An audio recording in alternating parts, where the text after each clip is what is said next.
sais pas si on pourra tout expliquer. Mais il faut lire Apocalypse 20 du verset 1 jusqu'au verset 9. Que le Seigneur nous dirige. Yes. Amen. Au nom de Jésus-Christ. Amen. Je lis au nom de notre Seigneur Jésus-Christ. Amen. Puis je vis descendre du ciel un ange qui avait la clé de l'abîme et une grande chaîne dans sa main. Il saisit le dragon, le serpent ancien, qui est le diable et Satan, et il le lia pour 1000 ans. Il le jeta dans l'abîme, ferma et scella l'entrée au-dessus de lui, afin qu'il ne séduisît plus les nations, jusqu'à ce que les 1000 ans fussent accomplis. Après cela, il faut qu'il soit délié pour un peu de temps. Et je vis des trônes, et à ceux qui s'y assirent fut donné le pouvoir de juger. Et je vis les âmes de ceux qui avaient été décapités à cause du témoignage de Jésus et à cause de la parole de Dieu, et de ceux qui n'avaient pas adoré la bête ni son image, et qui n'avaient pas reçu la marque sur leur front et sur leurs mains. Ils revinrent à la vie et ils régnèrent avec Christ pendant 1000 ans. Les autres morts ne revinrent point à la vie jusqu'à ce que les 1000 ans fussent accomplis. C'est la première résurrection. Heureux et saints ceux qui ont part à la première résurrection. La seconde mort n'a point de pouvoir sur eux, mais ils seront sacrificateurs de Dieu et de Christ, et ils régneront avec lui pendant 1000 ans. Quand les 1000 ans seront accomplis, Satan sera relâché de sa prison et il sortira pour séduire les nations qui sont aux quatre coins de la terre, Gog et Magog, afin de les rassembler pour la guerre. Leur nombre est comme le sable de la mer. Et ils montèrent sur la surface de la terre et ils investirent le camp des saints et la ville bien-aimée, mais un feu descendu du ciel et les dévora. Amen. Amen. Amen. Amen. Amen. On va arrêter là aujourd'hui. Alléluia. Donc, comme un petit résumé, on va se rappeler que c'était, comment on appelle ça, après la guerre d'Armageddon. En fait, les choses qu'on est en train d'étudier ici se passent à un moment où nous, on serait déjà partis réellement. Amen. On serait réellement monté au ciel avec à l'enlèvement.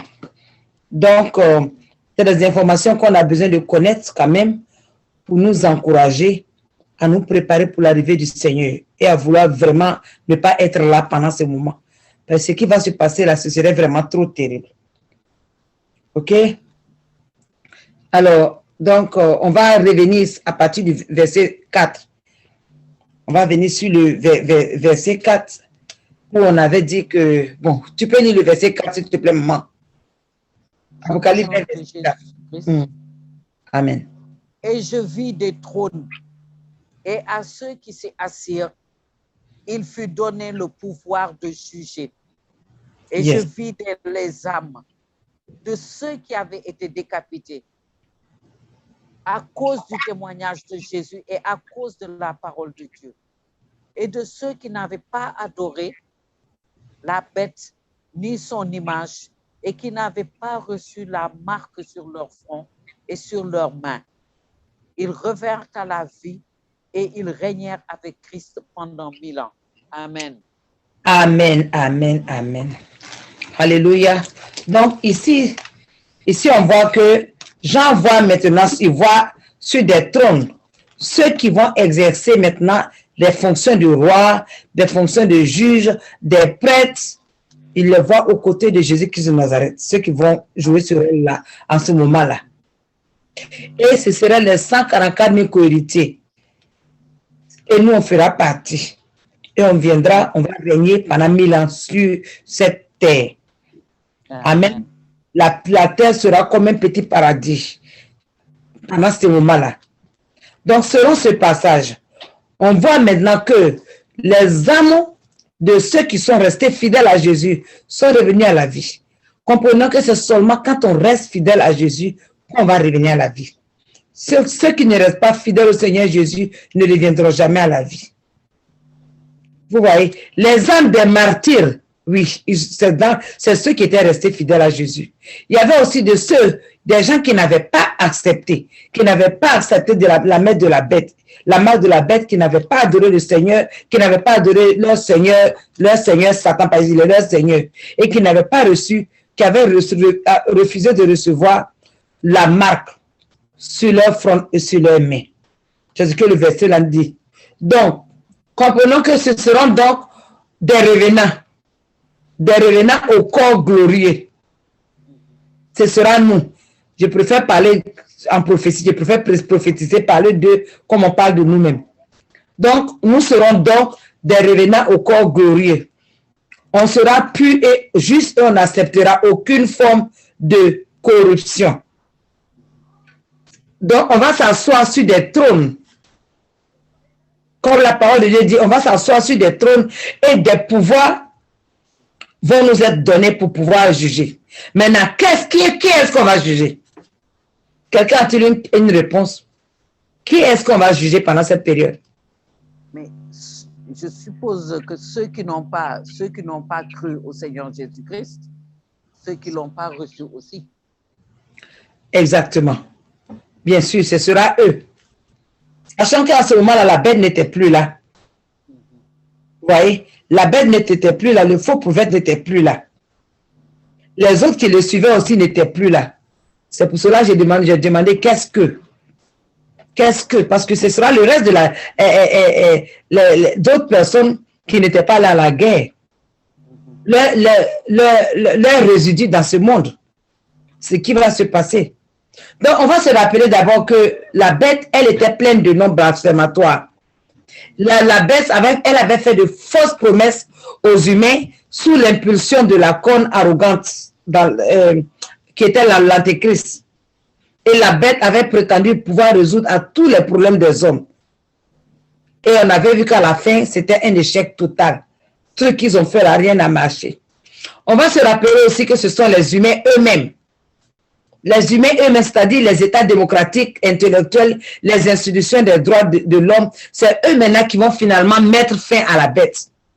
Alors qu'ils avaient été séduits à la bête. Comme je vous ai dit, on a parlé des gens qui sont pas réellement des chrétiens, mais qui sont réfléchis. Donc, ils vont mettre fin à la bête en déplorant toutes les atteintes graves qui ont été portées aux libertés fondamentales au nom de la sécurité, de la paix et de la santé. Vous vous rappelez? Il y a par exemple certaines personnes qui revendiquent simplement leur liberté de ne pas porter les masques et puis on veut les forcer à porter les masques. Il y a des gens qui ne veulent pas avoir le vaccin, on cherche à les obliger à prendre le vaccin. Il y a des gens qui veulent voyager sans avoir à prendre le vaccin, mais parce qu'ils ont besoin de voyager, les lois qui disent qu'il faut se vacciner, ils vont aller se vacciner. Donc, à un moment, les gens vont en avoir assez. Pourquoi on veut aller acheter à manger? On nous dit qu'on doit forcément avoir une marque avant de manger. Donc, les gens vont commencer à réfléchir. Ceux qui ne connaissent même pas Jésus, c'est eux finalement qui vont se lever. Donc, vous voyez comment les plans de Satan, ça ne peut jamais marcher. C'est pour ça que la parole de Dieu dit dans un psaume, quoi? Dieu les regarde rire. Dieu les regarde en train de rire. N'est-ce pas? Dieu regarde ce qu'ils sont en train de faire et puis Dieu rit. Vous comprenez ce que je veux dire là?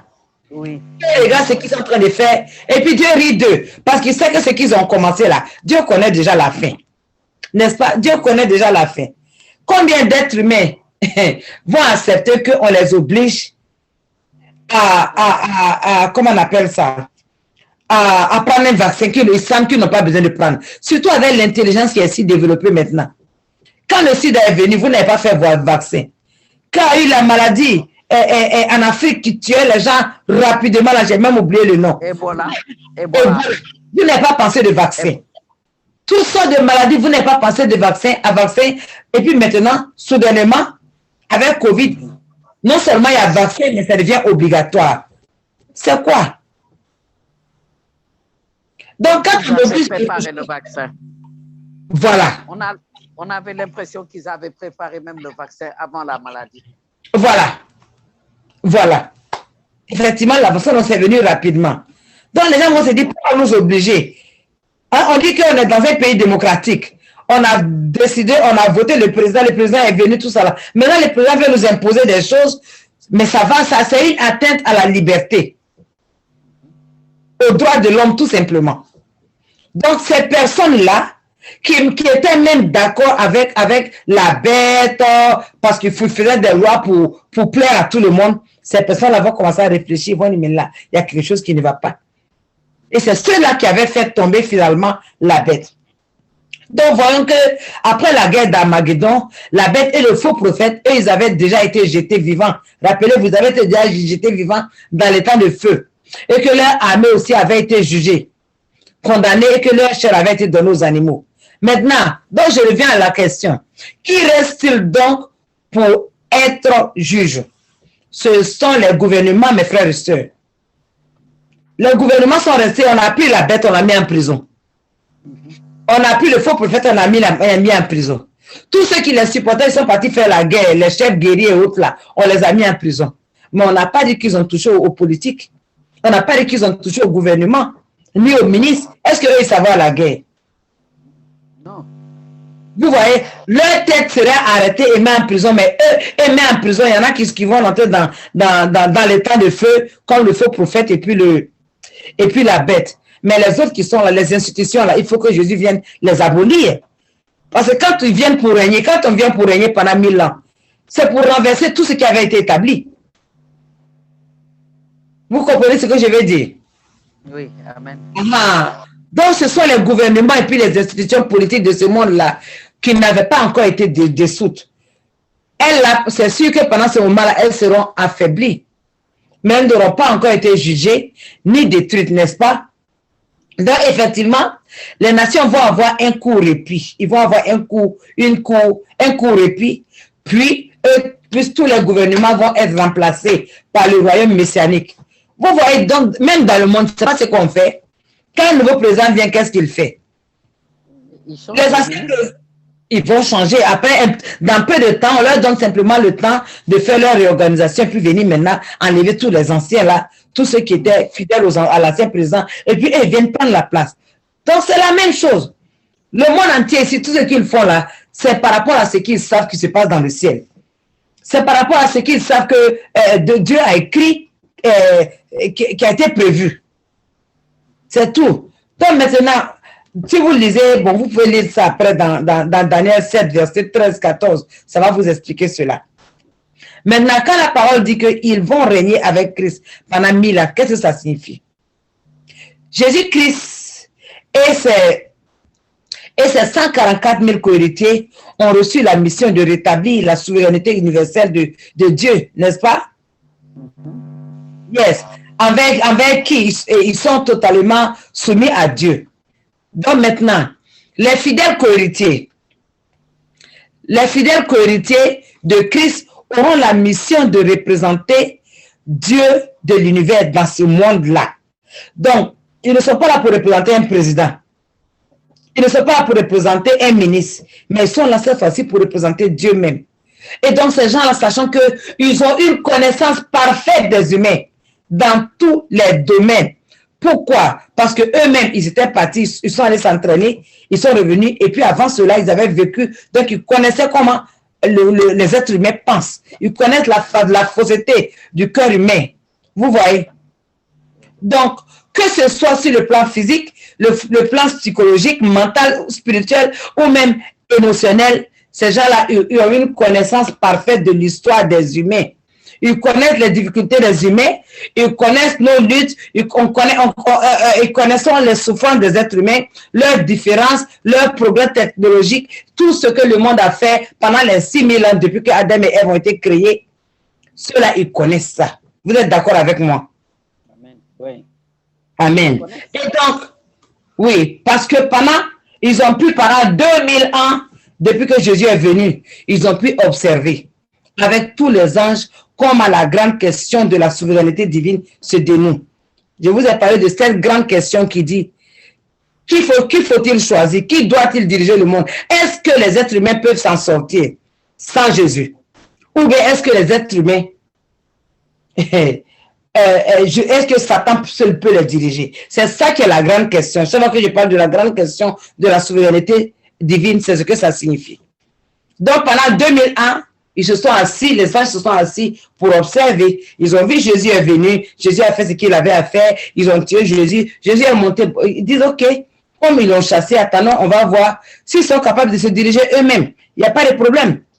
Maintenant, ils observent et ils savent que c'est Satan qui est derrière. Donc, on laisse à l'homme toute la possibilité de faire ce qu'il veut.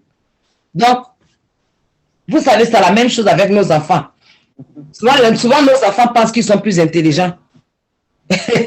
Ils pensent qu'ils sont intelligents. Ils font certaines choses, on fait comme on ne le voit pas. Mais on est passé par là, n'est-ce pas? Oui. Donc, c'est la même chose que les anges disent. Ou bien nous, quand on va revenir, c'est qu'on va dire. On est passé par là, on connaît pendant 2000 ans ce qu'ils ont fait. On sait ils ne sont pas capables en tant qu'humains de s'en sortir. Donc, observons-les comme ils croient qu'ils sont intelligents. Laissons-les faire jusqu'à ce qu'ils coignent leur nez. Vous voyez?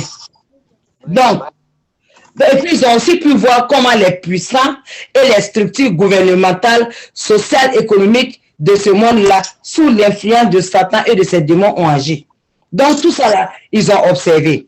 Ils ont observé toutes les ruses qui ont été employées par les puissants et les structures. Ils ont aussi vu la réaction des humains par rapport à toutes choses. Tout comme les gens, ils ont créé Mars là. Ils ont voulu voir comment on va réagir. Quand ils ont vu qu'ils ont créé les masques, tout le monde a commencé à mettre son masque. Ok, ils se disent, oh, ça a marché. Quand ils ont dit, ok, comment on appelle ça? Le vaccin obligatoire. Et qu'ils ont vu que les gens commencent à courir pour aller faire le vaccin, ils pensent que ça a marché. Vous voyez? Donc, ils nous prennent comme des grands cobayes, ils essaient des choses, et si ça marche, là, ils continuent. Si ça ne marche pas, ils ne vont pas continuer. Et ils savent que quand le peuple se met ensemble, ça ne peut pas marcher. Vous voyez ce qui s'est passé au Mali, combien de millions de personnes se sont levées.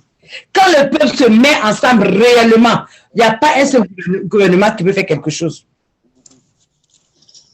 N'est-ce pas? Donc, on voit que c'est ça, quand les peuples se mettent réellement ensemble, comme je l'ai dit tout à l'heure, je vous dis, mes frères et sœurs, il n'y a pas un gouvernement qui peut tenir, même Satan ne peut pas tenir. Donc, ils ont pu aussi observer combien les humains qui prennent des voies opposées à Dieu s'égarent sans jamais trouver la paix, la justice, la sécurité et le bonheur véritable. Ils ont vu ça. Ils ont vu que les humains qui pensent que, ok, on va s'opposer à Dieu, on peut tout faire sans Dieu. Ils ont vu comment en eux, ils ne sont pas heureux. Ils ont vu comment, avec toutes les richesses du monde, quelqu'un peut apparaître riche, mais il n'a aucune paix.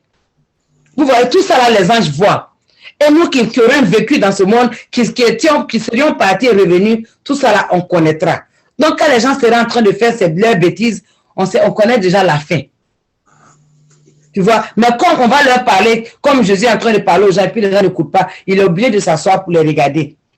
Donc, comme je l'ai dit, étant donné que nous-mêmes, on vivait dans les conditions de la perfection totale, pardon, je veux dire, autant donné que les anges, on vivait plutôt dans les conditions de la perfection totale dans le ciel. Vous voyez, on a vécu dans ce monde et on a vécu dans le ciel pendant 3 ans et demi. Donc, on connaît comment le monde fonctionne dans ce monde et on sait comment les choses fonctionnent dans le ciel. On connaît la perfection. Et donc, à cause de cela, on sera en mesure de comparer et de comprendre les expectations de Jésus pour les êtres humains. Raison pour laquelle Jésus est venu sur cette terre et il a versé son sang. On comprendra ça mieux. Vous voyez? Parce qu'ici, on dit, oh Jésus, tu as versé ton sang. Merci pour ce que tu as fait. Mais combien de personnes comprennent réellement la profondeur de ces choses-là? On n'en est même pas capable. Tu vois? Donc, Dieu ne leur aurait pas permis de diriger le monde s'il n'avait pas comme expérience. S'ils n'avaient comme expérience que leur petite vie dans ce monde-là, dans le monde des humains, Dieu n'allait pas leur permettre. Vous voyez comment Dieu est bon? Vous voyez comment Dieu est bon? Parce qu'il sait que ce sont les êtres humains qui doivent diriger les êtres humains. Il ne va pas descendre des anges, il ne va pas descendre des êtres qu'on ne comprend pas. Vous voyez les êtres, par exemple, qui sont devant le trône de Dieu. Combien d'ailes ils ont? 6 ailes. Imaginez quelqu'un qui a 6 ailes. Vous voyez quelqu'un qui a des yeux partout. Oh, je vais fermer le micro de maman. Maman Colombe, s'il vous plaît. Parce que ça fait du bruit.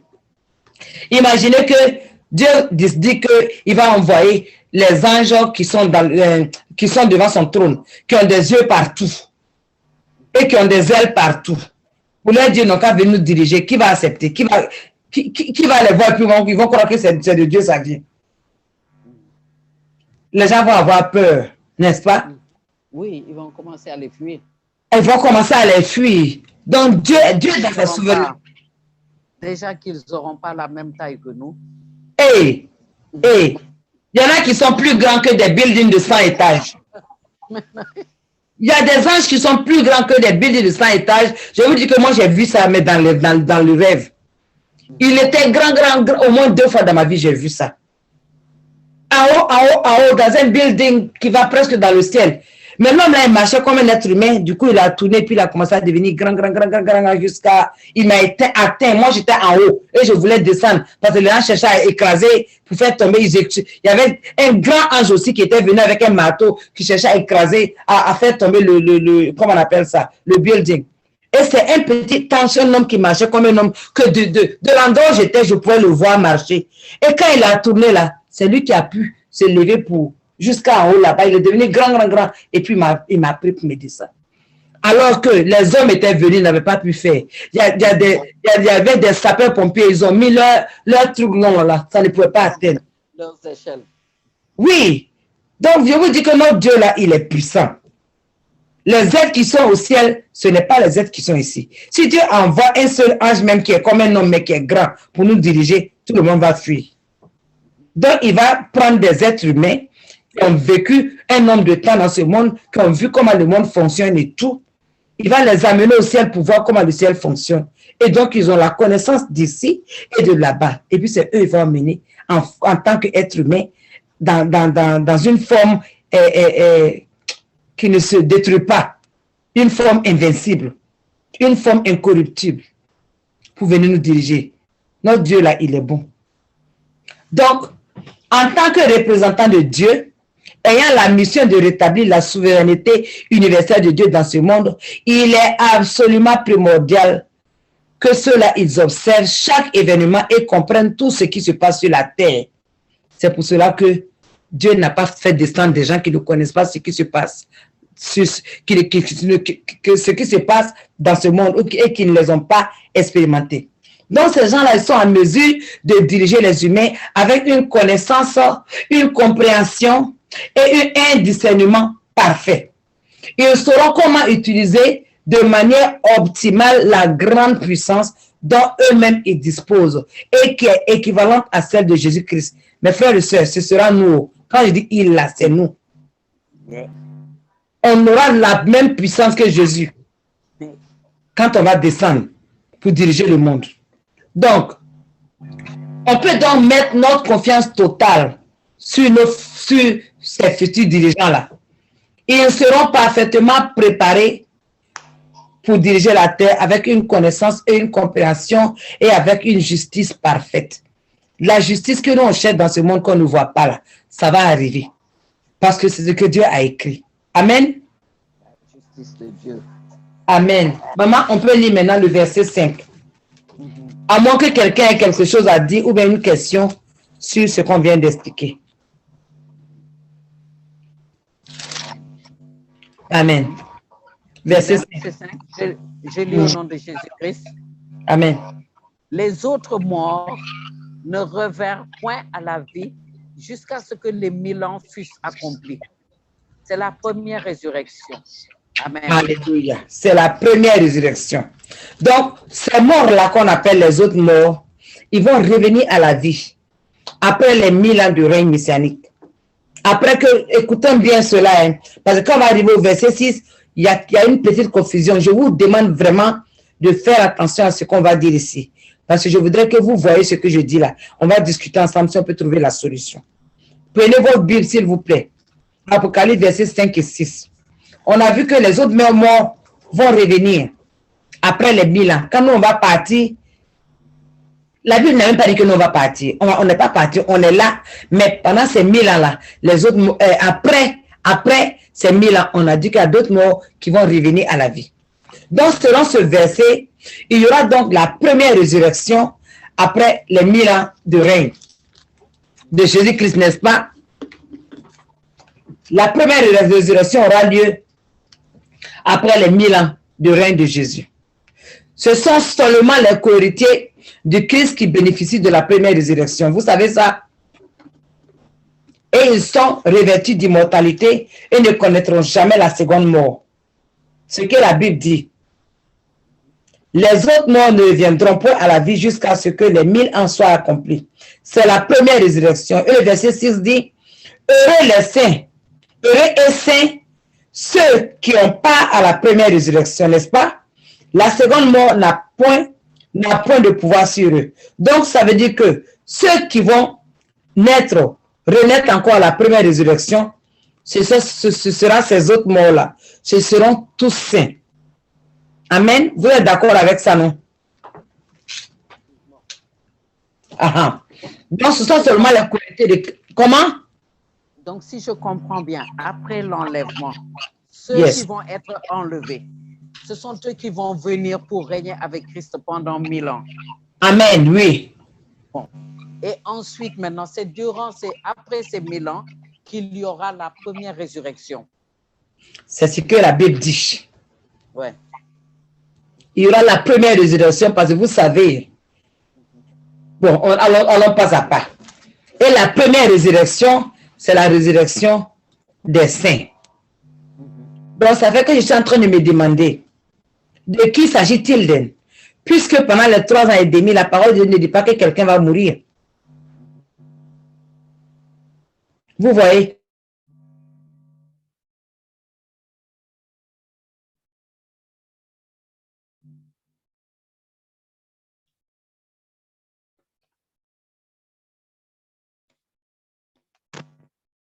Maman, on ne t'entend pas.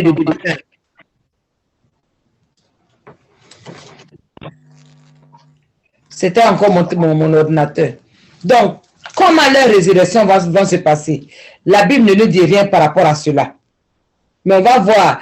Les gens, quand Jésus est venu pour l'enlèvement, c'était clair que c'est quand Jésus est venu que ceux qui sont enterrés là, ils vont sortir et puis ensuite nous on va monter. Donc cette résurrection-là, c'est aussi la même première résurrection pour ces personnes-là. Comprenons bien, parce que je crois que beaucoup de personnes comprennent mal la première résurrection et il n'y a pas de deuxième résurrection déjà. On va voir. Donc, on sait que lorsque Jésus était ressuscité, il y a eu des anciens qui sont revenus à la vie, vous savez, et qui étaient vus par tous les peuples. Vous vous rappelez ça? Quand Jésus est revenu à la vie. Et ceux qui étaient revenus, oui?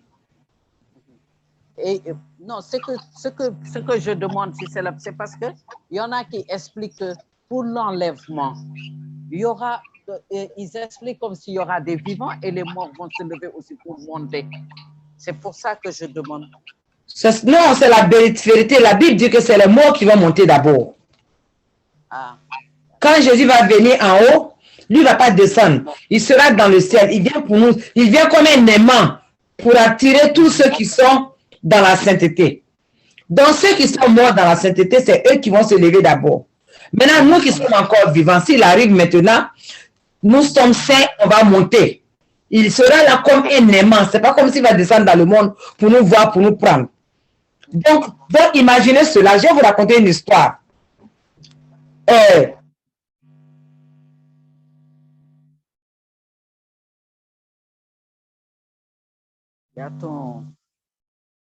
ne t'entend pas, hein, maman?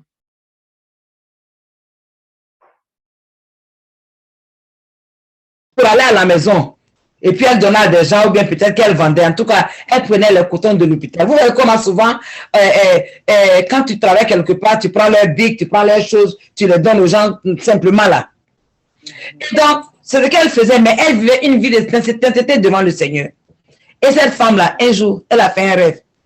Dieu lui a montré l'enlèvement. Dieu lui a montré que Jésus est venu Et elle, Jésus devait la prendre. Elle a commencé à se monter, mais elle a vu que quelque chose l'attachait en bas. Et ce qui l'attachait là, vous savez, c'était quoi? Le coton. Qu'elle donnait aux gens. Le coton qu'elle volait de l'hôpital. Okay. C'est pas parce qu'elle donnait aux gens, mais c'est parce que ça ne lui appartient pas. C'est pour cela que je dis, prions qu'il n'y ait pas de péché sur nous. Parce que souvent, c'est des choses que les gens font comme s'il n'y a pas de problème. Je me rappelle, moi-même, quand je suis venue au début là, quand je n'avais même pas de maison pour dormir, c'était vraiment terrible, mes débuts aux États-Unis. Il y a une femme qui était venue chez moi, avec moi pour que je tresse ses cheveux. C'est cette femme-là, quand elle a vu les conditions dans lesquelles je suis, elle allait dans l'hôpital, elle allait prendre des draps, des oreillers, plein de choses pour venir me donner. J'étais musulman en ce moment. Mais c'est un vol. Vous voyez? Donc, c'est cette femme-là, par exemple, si elle ne se répand pas, ces draps-là peuvent la retenir. Vous voyez? Et je ne sais pas si vous avez vu, il y a beaucoup de publications que les gens font maintenant. On voit des gens qui viennent avec des témoignages où ils voient que quand Jésus est venu, il y avait certaines personnes qui avaient commencé à monter. Et puis après, ils sont retombés parce qu'il y avait une corde qui les tenait et c'était toujours le péché, c'était toujours leur péché caché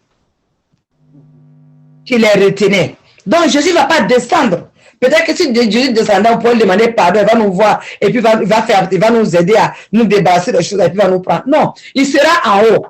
Et il a un standard de sainteté que lui-même connaît. C'est par rapport à ces standards-là que les êtres humains seront attirés pour aller au ciel.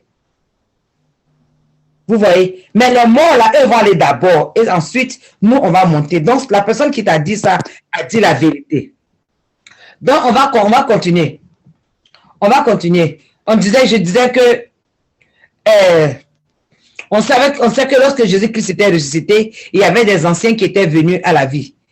Et ils étaient revenus, qu'est-ce qu'ils faisaient? Ils confirmaient que Jésus était Dieu et que ce que la parole de Dieu a écrit est vrai, c'est ce qui va se passer. Donc, eux, ils étaient là.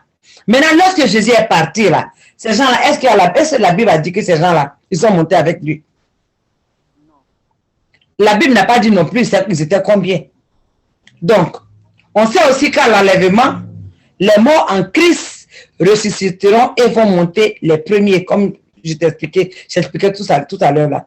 Donc, ce n'est donc pas nouveau de voir les morts revenir à la vie, n'est-ce pas? Ce n'est pas nouveau de voir les morts revenir à la vie.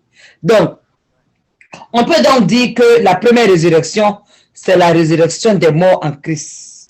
Leur âme ne pourra plus jamais mourir, elle ne mourra plus jamais. Ça veut dire que ça veut dire seulement que ces âmes-là ne seront pas jetées dans les temps de feu. Quand on dit que ces gens-là ne vont pas faire, comment on appelle ça? C'est la première résurrection et qu'ils ne vont pas subir la seconde mort. Ça veut dire simplement qu'ils ne seront pas jetés dans les temps de feu. Donc, la première résurrection, ou bien la première résurrection n'est pas la résurrection de l'âme, comme moi, ce qu'on m'avait enseigné avant. Parce que moi, j'avais appris avant. C'est la résurrection de l'âme. L'âme ne va pas mourir. Maintenant, la deuxième mort, c'est la mort de l'âme. Ce n'est pas ça. Donc, on vient de voir simplement ici que la première résurrection, c'est la résurrection des morts en Christ et que ça signifie simplement que leur âme ne mourra plus jamais. Est-ce que vous avez bien compris? Donc, par rapport à cela, on peut dire qu'il y a deux morts. Il y a deux morts, mes frères et sœurs. La première mort, c'est la mort naturelle. Prenons ça comme ça. La mort naturelle ou bien la mort adamique. Rappelez-vous que Dieu avait dit à Adam quoi? Tu vas mourir si tu manges de ce fruit, de cet arbre. N'est-ce pas? Est-ce que physiquement Adam est mort? On ne l'a pas vu mourir, oui. Donc, c'est ça qui est la première mort. Donc, la première mort, c'est la mort naturelle ou la mort adamique. Tous les êtres humains ont hérité de cette mort. Depuis que Dieu a dit à Adam, si tu manges de cet arbre, tu mourras. Nous tous, on a hérité de la première mort. Donc, nous sommes tous morts déjà. Vous voyez? Je parle de... maintenant, lorsque Jésus rentre dans nos cœurs, nous naissons de nouveau. Et nous avons la vie. Et c'est cette vie à nous qui ne va plus jamais mourir et qui nous donne l'espoir de la résurrection. C'est parce que Jésus vit en nous qu'on n'aura pas la deuxième mort. Est-ce que vous comprenez ça?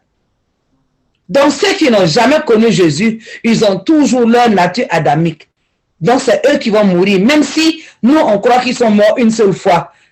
Pour Dieu, c'est la deuxième mort qu'ils sont en train de subir. Est-ce que vous suivez? Vous comprenez ce que je dis là? Donc, la seconde mort, c'est la mort de l'âme. C'est la mort de ceux qui ne sont jamais nés de nouveau. Ils sont nés morts. Et lorsque leur corps vide va mourir maintenant, il n'y a plus d'espoir de résurrection. Donc, c'est ça qui fait la première mort, c'est la mort quand on est dans le ventre de notre mère. Et la deuxième mort maintenant, c'est quand on meurt, quand l'âme meurt pour aller maintenant dans l'état de feu. Donc, la mort de l'âme, c'est la même chose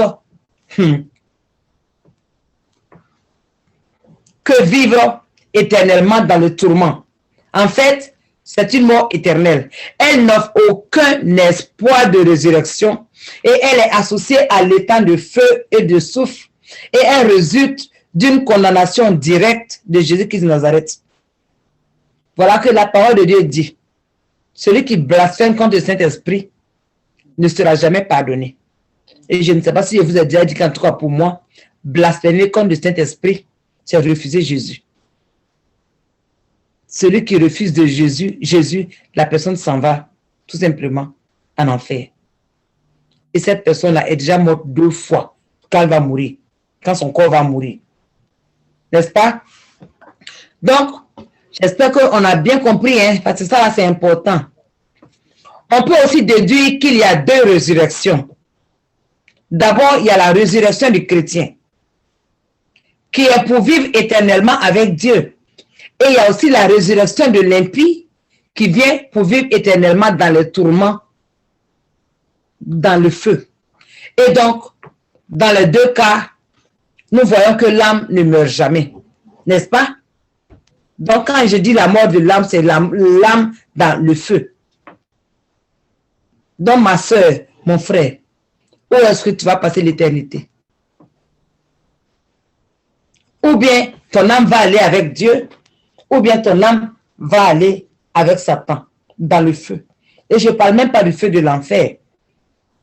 Parce que si tu t'entends avec Satan dans ce monde-là, Satan va faire qu'il va te mettre des démons qui peuvent rentrer dans le feu de l'enfer sans brûler. Et tu vas croire que c'est doux.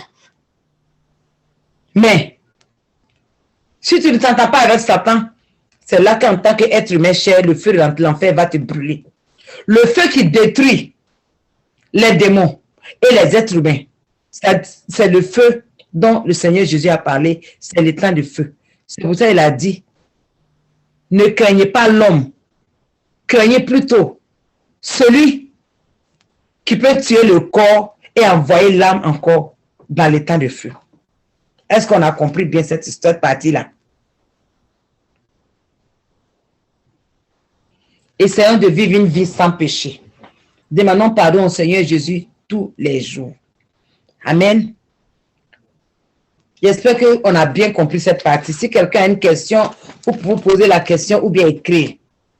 Parce qu'on est en train d'arriver à des endroits très, très importants qui nous intéressent chacun de façon individuelle. Et c'est très, très mal expliqué très souvent. Amen. On va lire le verset 6 et puis on va voir maintenant la controverse. Maman, il faut lire, s'il te plaît. C'est dit au nom de Jésus-Christ. Amen. Heureux et saints ceux qui ont part à la première résurrection. La seconde mort n'a point de pouvoir sur eux, mais ils seront sacrificateurs de Dieu et de Christ, et ils régneront avec lui pendant 1000 ans. Amen. Est-ce que vous voyez un peu le petit problème qu'il y a ici? On dit qu'ils vont ressusciter, n'est-ce pas? Et qu'ils vont régner avec Jésus pendant 1000 ans. Alors que on est en train de dire que, je ne sais pas si je fais bien sortir le point. Pendant 1000 ans, Oui. Et on on dit qu'ils ne vont venir que, ils seront ressuscités, ils vont être ressuscités, ils vont aller au ciel, ils vont revenir, la seconde mort ne sera pas sur eux, et ils vont régner encore avec Christ pendant 1000 ans. Pourtant, le verset dit, heureux et saints ceux qui ont part à la première résurrection. Et la première résurrection, là, ce sera quand on a dit après les 1000 ans. Comme on peut, voilà, résurrection après 1000 ans, et le règne de 1000 ans, c'est pendant les 1000 ans. Donc, il y a un problème. Est-ce que vous voyez ce que je dis? Oui. Mes frères et sœurs, il y a une controverse et je vais vous expliquer ce que j'ai retrouvé. Ce verset-là, il est le plus controversial dans le chapitre 20 de l'Apocalypse. Donc, on va essayer ensemble de comprendre les raisons. N'est-ce pas? Et avant de rentrer dedans, cherchons à comprendre la composition du verset, du chapitre 20 d'abord. Le chapitre 20, si vous voyez, le chapitre 20 est composé de scènes indépendantes. Il y a des scènes indépendantes que ça dit. Donc, du verset, c'est réparti en 4 parties. Il y a 15 versets bibliques et c'est réparti en 4 parties. Le verset 1 et 3 parle de Satan, le dragon qui a enchaîné pour 1000 ans, n'est-ce pas? Maintenant, les versets 4 à 6, dans les versets 4 à 6, on voit que les cohéritiers de Christ ont droit à la première résurrection. Et ils seront rois, juges et prêtres. Et ils régneront avec Jésus pendant 1000 ans. Ce qu'on a vu, n'est-ce pas? 4 à 6. Maintenant, de versets 7 à 10, Satan est relâché et il égare les habitants de la fin de la terre. Il va les égarer à la fin des 1000 ans. Vous voyez bien, à la fin des 1000 ans, Satan va venir maintenant pour égarer les habitants. Maintenant, tous les autres ressuscités, eux, on va les voir devant le trône, ils seront jugés. Tous ceux qui ne sont pas écrits dans le livre de vie et la mort, et ensuite la mort elle-même va être jetée maintenant dans les temps de feu. Ça, c'est le verset 11 et le verset 15. Maintenant, si on voit les versets 4, 5 et 6, ça décrit clairement les rois, les juges et les prêtres qui vont régner pendant 1000 ans avec Christ, n'est-ce pas?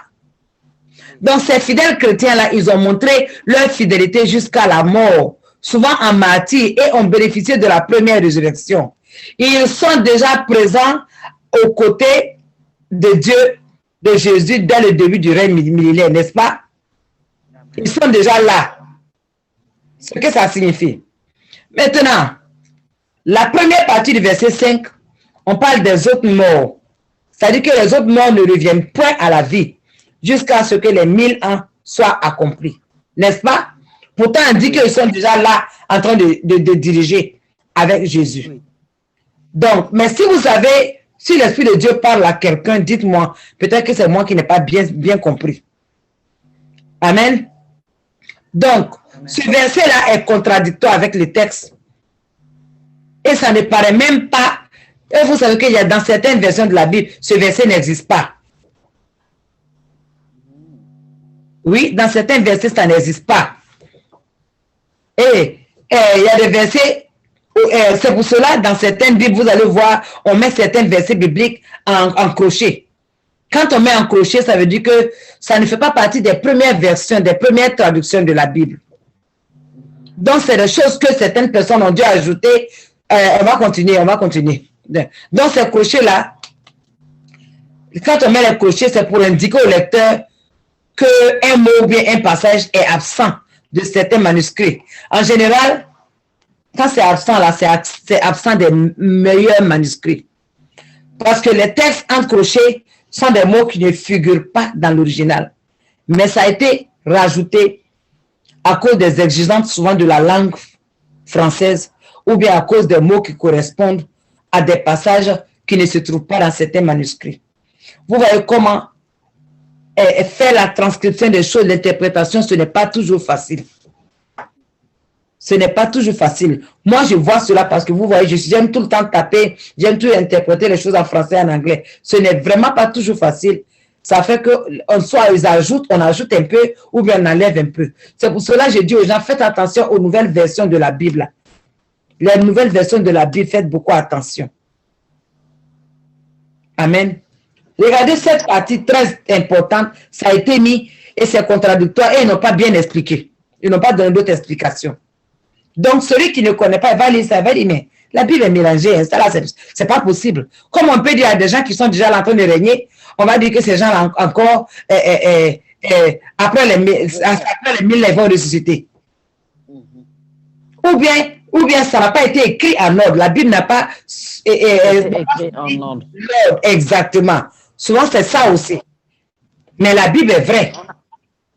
On a l'impression que le verset 5 devait venir avant le verset 4. Voilà. Mais même là encore, j'ai dit que j'ai passé des jours pour comprendre ça là. Même quand tu fais ça, ça ne tient pas. Un verset doit carrément sortir de là. Et c'est le verset qui est entre parenthèses. Quand ce verset-là sort de là, ça a un grand sens. On va arriver là, vous allez voir. Dans 1 Jean 5, verset 7. Parce qu'on va voir qu'il y a des versets, je veux qu'on parle de 2 autres versets bibliques qui ont été falsifiés pour soutenir la doctrine de la Trinité. Vous voyez, ceux qui soutiennent la Trinité là, je vais vous prouver. Je vais vous montrer maintenant. La Trinité n'est pas une Bible, une vérité, comment on appelle ça, quelque chose qui vient de Jésus. Mais les gens ont ajouté, ils ont changé certains versets pour que ça puisse donner l'impression qu'il y a 3 dieux, qu'il y a le Père, il y a le Fils et il y a le Saint-Esprit qui est séparé. Et là, c'est la grande Babylone qui avait fait ça. Quand on lit, lisons 1 Jean 5, verset 7. Ça, c'est un autre verset. Si vous pouvez faire des recherches après vous-même, vous allez voir qu'il y a des choses qui ont été ajoutées. Cherchez dans l'Internet les premières versions de la Bible. Et vous allez voir que ces versets-là n'étaient pas là. Il y a un mot qu'ils ont enlevé ou bien un mot qu'on a ajouté. 1 Jean 5, verset 7. Maman, tu peux lire?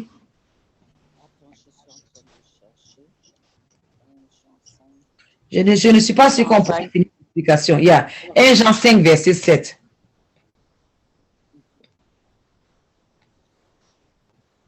1 Jean 5, verset 7. Oui. Verset 7, je lis au nom de Jésus-Christ. Car il y en a 3 qui rendent témoignage. Oui. L'esprit, l'eau et le sang. Et les 3 sont d'accord. Voilà. Voici ce verset-là. On a dit quoi? Ta Bible a dit quoi? Il faut lire encore. Car il y en a 3. Car il y en a 3 qui rendent témoignage. Et au verset 8, il est écrit, l'esprit, l'eau et le sang, et les 3 sont d'accord.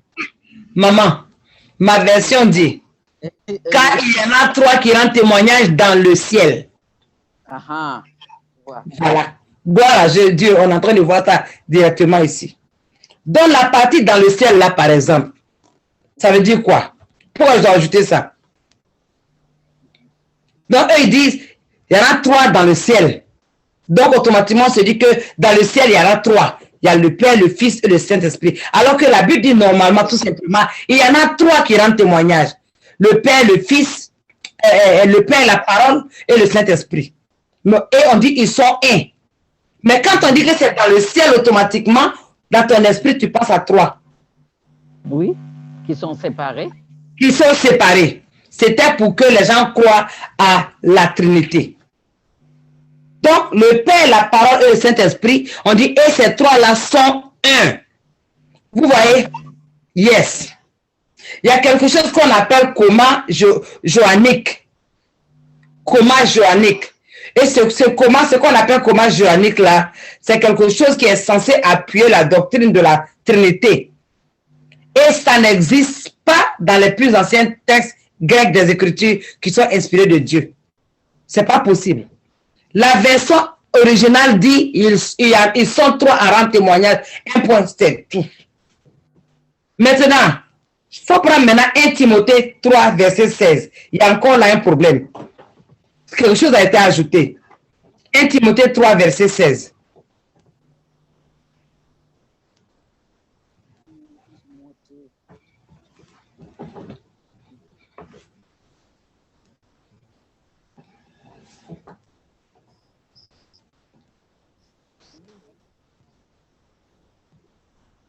Tu as trouvé, maman?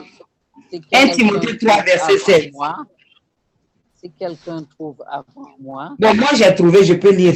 oui, oui. Au nom de Jésus, ça dit, et sans contredit, le mystère de la piété est grand. Dieu a été manifesté en chair, justifié par l'Esprit, vu des anges, prêché aux nations, cru dans le monde, élevé dans la gloire. Faut lire ta version si tu as trouvé. N'importe quand tu trouves, tu Oui, j'ai trouvé 1 Timothée, c'est quel chapitre? 1 Timothée 3, verset 6. Verset 16. Il faut lire ta version. Verset 16. Yeah. Je 1 lis Timothée 3, verset 16. Je lis au nom de Jésus-Christ. Mhm. Et sans contredit, le mystère de la piété est grand. Celui qui a été manifesté en chair, justifié par l'Esprit, vu des anges, prêché aux gentils, cru dans le monde, élevé dans la gloire. Amen. Amen. Tu as vu, non? Toi, tu as dit celui qui a été. Mais il y a des versions qui disent Dieu a été manifesté en chair. Ça fait une grande différence, tu vas voir. Il y a des versions qui ont dit il a été manifesté en chair. Mais il y en a qui ajoutent Dieu. La Babylone a ajouté ça. Voilà, on dit. Ce texte aussi a été falsifié pour introduire le mot Dieu. La Bible dit, oui, incontestablement, il est grand le secret dévoilé dans notre foi. La vraie Bible dit quoi? Le Christ apparu comme un être humain. Il a été révélé juste par l'Esprit Saint et contemplé par les anges. Annoncé parmi les nations, cru par beaucoup dans le monde, il a été élevé à la gloire céleste. Quand tu dis ça clairement, qu'on dit, le Christ apparu comme un être humain, est-ce qu'il y a un doute qu'il y a un autre Dieu? Non. Voilà mes frères et sœurs. Voilà mes frères et sœurs, les choses que l'Église catholique a fait. D'une façon très rusée, une façon très subtile. Quelqu'un qui n'a pas l'esprit va trouver que c'est ok, on dit Dieu. Mais quand tu lis ce Dieu-là, ça te fait croire que Dieu est différent de Christ. Dieu est différent du Saint-Esprit. Faites ces recherches-là vous-même, mes frères et sœurs. Ce n'est pas quelque chose que j'invente. Ça m'a terrifié dans ma tête pendant combien de jours. Mon mari là, vous pouvez lui demander. J'ai même appelé le serviteur en bras un jour. Je lui ai dit non, il faut qu'on étudie ça ensemble. Parce que ça là, c'est trop grave ce que je suis en train de voir. J'ai fouillé. J'ai dit mais attends. Donc ils sont allés jusque-là, changer des petits mots pour tourner l'esprit des gens, pour que les gens pensent que la sainteté existe. Donc, comme je l'ai dit, certaines versions, la vraie version dit Christ. Certaines versions disent il. Tout ça là, c'est mieux que ceux qui ont écrit Dieu. Donc, l'Église catholique est passée par la dictature, les persécutions, les meurtres et les tueries de ceux qui ne croyaient pas à la Trinité. Vous savez ça? Ceux qui ne croyaient pas à la Trinité, on les a tués. J'ai fait des recherches pour vous. Il y a un monsieur qu'on appelle William Whiston. En 1710, il était le traducteur des œuvres de Joseph. Ça, c'est un livre que j'ai, le livre de Joseph. Et il a été expulsé de l'université de Cambridge. Après qu'on lui a retiré son professorat, tous ses diplômes, à cause de ses croyants anti-trinitaires. Il a dit qu'il n'était pas d'accord. On l'a arrêté, on lui a arraché tous ses diplômes et puis on l'a laissé. Il y a un autre qui s'appelle Thomas Emlyn. Ça s'écrit Thomas et puis Emlyn, c'est E-M-L-Y-N. Ça, c'était en 1703. Vous voyez, il y a longtemps avant que nous on naisse. En 1703, il a été emprisonné pour les mêmes raisons. Parce qu'il ne croyait pas à la Trinité. Eux croyaient à Jésus seul. Maintenant, il y a un autre encore qui s'appelle Thomas Aikenhead. En 1693. Thomas Aikenhead, là, c'était un étudiant écossien. Lui, on l'a tout simplement pendu. On l'a tout simplement pendu après l'avoir condamné de blasphème. Vérifiez ce que je dis, mes frères et sœurs. Vérifiez vraiment. Maintenant, il y avait quelqu'un qui s'appelait Jeanne Bocher. En 1550, elle a été brûlée vive. avec beaucoup d'autres personnes qu'on appelle les unitaristes. Les unitaristes, eux, croient que Dieu est un, Jésus seul. Il n'y a pas le Père, il n'y a pas le Fils, c'est autres séparés. Mais ceux qui avaient la possibilité de travailler sur la Bible, nos premiers là, ils ont mélangé les choses. C'est pour ça, Dieu merci, le Saint-Esprit est là pour nous permettre de voir la vérité. Celui qui lit vraiment toute la Bible, du début jusqu'à la fin, et qui étudie avec l'Esprit de Dieu qui les guide, tu te rends compte que c'est Jésus seul. Il n'y en a pas deux, il n'y a pas trois. Il y a aussi d'autres victimes. La liste est vraiment longue. Tous ceux qui ont voulu faire cela, qui se sont opposés à cette doctrine de Trinité-là, ils sont beaucoup. C'est par la force et par la peur que ils ont eu des problèmes. Et ça, c'est un peu partout dans le monde. Je crois qu'on va s'arrêter là. Et puis, la prochaine fois, parce que c'est déjà 31, la prochaine fois, on va revenir sur les contradictions des versets avant d'avancer. Que le Seigneur vous bénisse. Quelqu'un a-t-il quelque chose à dire? Là, ça a été bien compris. Heureusement que nous, on a compris depuis que Dieu était un, avec le Fils et le Saint-Esprit. Et le Saint-Esprit, yes. Ils forment Yes. un. Yes. On ne peut pas détacher le Père du Fils et on ne peut pas détacher le Père, le Fils et le Saint-Esprit. Ils On ne forment peut pas. un. Et Moi, je vous ai dit qu'il y a... Jésus même nous dit dans la Bible, celui qui m'a vu a vu le Père. Je suis dans le Père et le Père est en moi. Oui. Quand on lit ces versets, c'est clair. Mais à cause des autres confusions, on se pose des questions.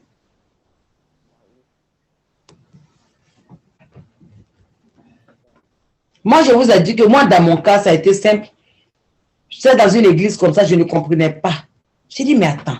Il y en a qui disaient que c'est Jésus seul. Et comme dans la Bible, quand tu lis, tu vois distinctement le Père, le Fils, le Saint-Esprit. J'ai dit, attends. Seigneur, pourquoi est-ce que c'est comme ça? C'est vrai que Ésaïe 9, verset 5 ou 6 et 6 l'a dit clairement que c'est le seul, c'est le Fils qui est né, il sera appelé Dieu, tout ça. Quand tu vois les autres versets, ça me voit un peu de confusion. J'ai demandé au Seigneur, j'ai dit, Seigneur, parle-moi. J'étais à genoux dans ma maison ici, j'ai prié, et ce jour-là, le Seigneur m'a dit, ma fille, crois-tu que toi, je t'ai créé corps, âme et esprit? J'ai dit oui. Il dit, maintenant, quand tu regardes le miroir, combien tu vois? J'ai dit, moi seul, un. Il dit, ok. Pourquoi crois-tu que toi, tu es un, alors que tu es corps, âme et esprit? Et puis, tu ne crois pas que moi, je suis toi à un. Donc, ça veut dire qu'en réalité, celui qui ne croit pas à l'unitarisme de Dieu, là, cette personne n'a pas réellement de foi, quel que soit ce qu'elle dit. Elle est en train de se mentir. Parce que nous-mêmes, on est corps, âme et esprit, et on sait ça. Ça, on le sait clairement. Vous voyez, si tu sais ça, pourquoi tu as douté que Jésus peut être le seul Dieu? Il est Dieu, il est seul. Il est Dieu, il est seul. Et parce qu'il est esprit, il peut se diviser.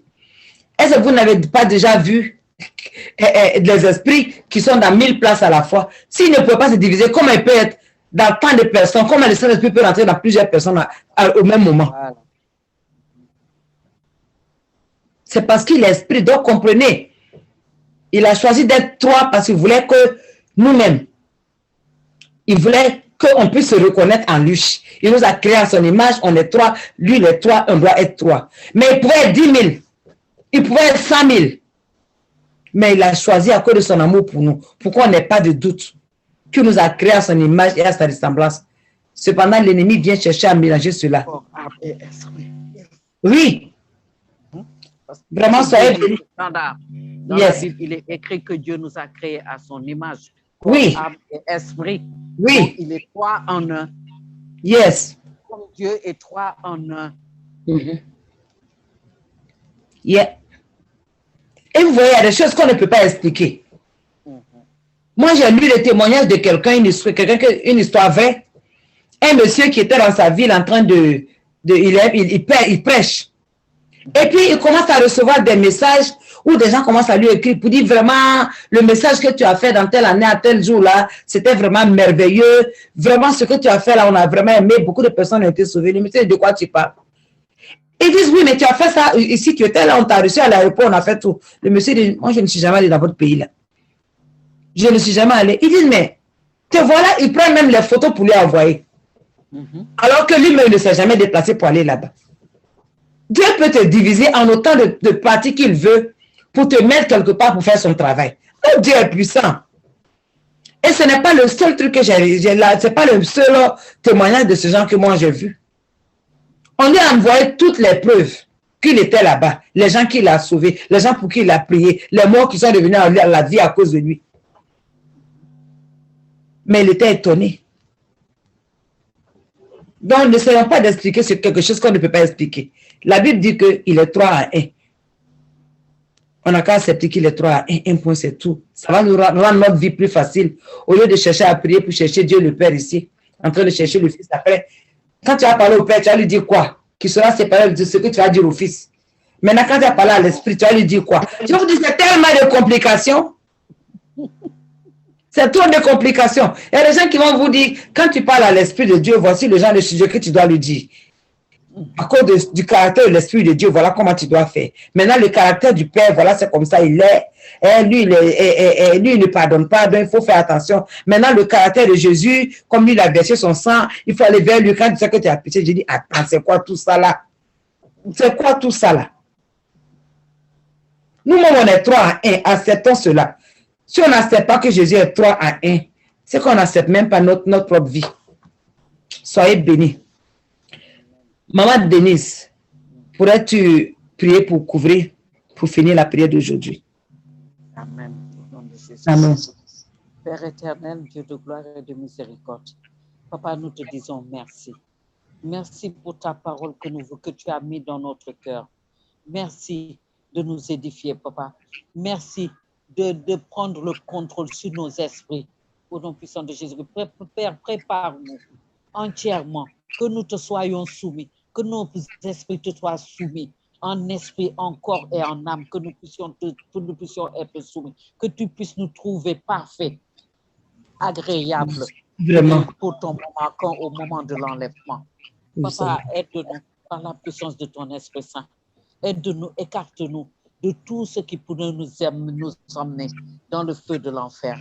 Papa, nous te prions, ô éternel des armées, par la puissance de ton Esprit Saint, guide-nous, que ta parole soit dans notre cœur, que ta parole soit dans nos lèvres, que ta parole soit une lampe à nos pieds, que nous ayons du zèle pour ta parole. Au nom puissant de Jésus-Christ, accorde-nous la grâce de pouvoir te chercher et de te chercher en vérité, de tout notre cœur, de tout notre esprit, que nous puissions te chercher. Et Papa, laisse-nous te trouver au nom puissant de Jésus-Christ. Alléluia. Laisse-nous te Papa, trouver. nous te prions, Papa, pour tous les membres qui sont ici, pour tous ceux qui sont présents, pour tous ceux qui sont absents. Nous les couvrons du précieux sang de notre Seigneur Jésus-Christ. Et dans ta parole, il nous est dit que tes enfants auront une nuit douce et paisible. Que cette parole s'accomplisse dans notre vie ce soir. Au nom puissant de Jésus-Christ de Nazareth, nous plongeons tous nos rêves et nos songes dans le précieux sang de notre Seigneur Jésus-Christ. Papa, et que toute la gloire te soit rendue. Au nom puissant de Jésus-Christ de Nazareth. Amen. Amen. Amen. Amen. Soyez tous bénis. Et on se retrouve. Au nom de Jésus-Christ, on se retrouve demain. Yes, par la grâce de Dieu. À demain. À demain.